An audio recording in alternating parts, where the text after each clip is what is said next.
सिंध के वॾे वज़ीर मुराद अली शाह चयो आहे त सिंध में 2010 ऐं 2011 वारी ॿोॾ खां ताज़नि बरसातुनि वधीक तबाही आंदी आहे। कराची खां कश्मीर ताईं हर इलाइक़ो शदीद मुतासिर थियो आहे। मुराद अली शाह सखर बैराज ऐं बचाबंदनि जे दौरनि बाद मीडिया सां ॻाल्हाईंदे चयो आहे त समूरी सिंध जे अटकल समूरनि ज़िलनि खे आफ़त सटियल करार ॾिनो आहे।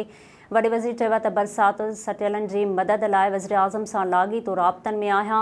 सॼे सिंध में बहिरानी हालत पैदा थी वई आहे। बंदनि ते शदीद दबाव सबबि हाई अलर्ट जारी कयो अथऊं।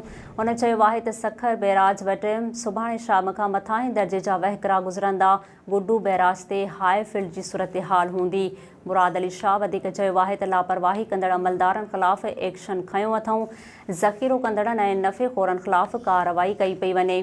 वॾे वज़ीर मुराद अली शाह खे रिलीफ कैंपस ते दौरनि दौरान बरसाति सबबि थियल नुक़सान ऐं इंतज़ामिया जे उपान बाबति ब्रीफिंग पिणु ॾिनी वई। नाज़रीन, वधीक ख़बरुनि ऐं अपडेट्स जे लाइ ॾिसंदा रहो SS न्यूज़ वेब चैनल। असांजे चैनल खे लाइक ऐं सब्सक्राइब करणु न विसारींदा।